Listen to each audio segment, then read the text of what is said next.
拜登政府陷入前所未有的困境，他有求于中国，但是中国不会救美国。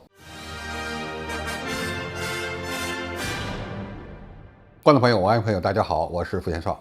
在即将迎来美国中期选举的拜登政府来说，现在已经进入了一个内外交困的关键时刻。美国国内的问题非常多，社会撕裂、枪击案频发、女性堕胎权益的争端、通胀高企、经济面临衰退的前景。在外交上，美国对乌克兰的输血正在变成一场不可能赢的豪赌。美国对包括沙特在内的中东盟友的控制力也在严重下降。更焦虑的还是对华关系。中国到现在非但没有在对美关系上让步，反而给美国人拉出了4份清单。美国仍然是全球实力最强大的国家，但是拜登面临2个问题却非常无力：一是其国内与共和党人的较量，二是在外交上面对中国时底气不足。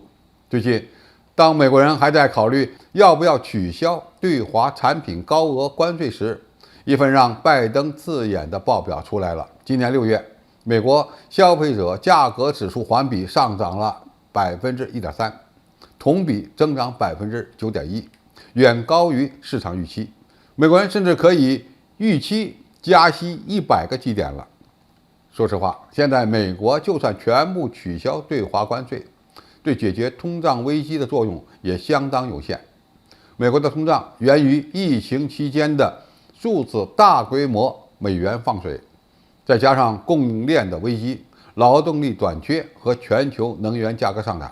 当美债对全球市场不再有吸引力时，美元放水的结果就是被美国人自己所承受。这也是美联储加息75个基点都难以改变通胀趋势的真正原因。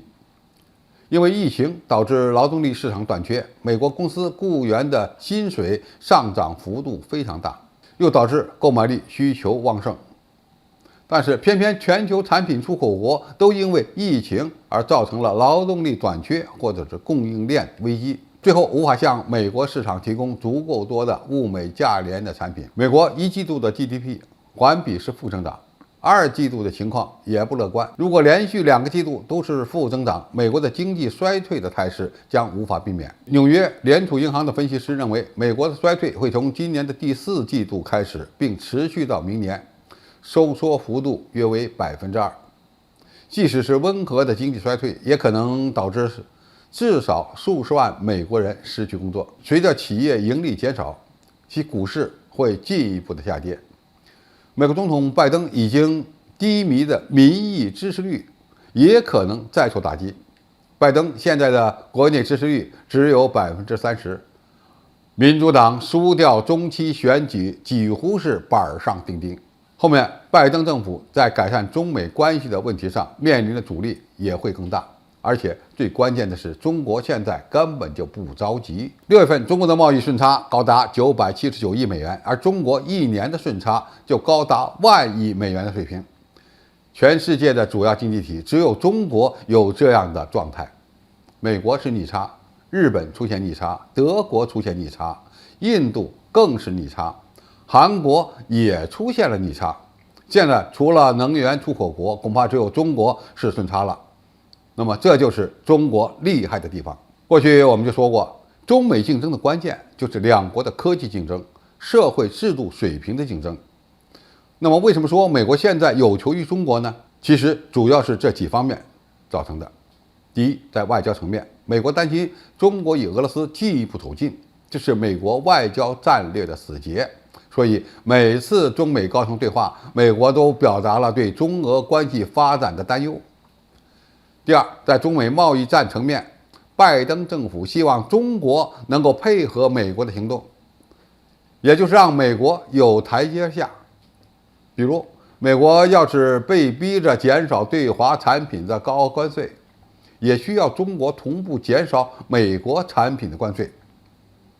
但是在这个问题上，我们根本就不着急。第三，美国更担心台海问题或者美军在中国周边的活动引发冲突。很多人认为，美军不是天天在中国家门口挑衅吗？美国在台海问题上不也在玩切香肠吗？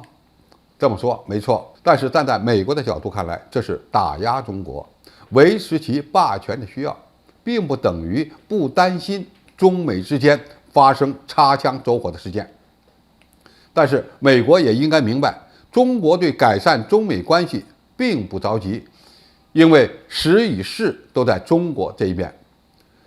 于是中国给美国开了4张清单，而且明知道拜登政府可能完不成。相比较而言，中国是一个整体的中国，但是美国可不是一个整体的美国。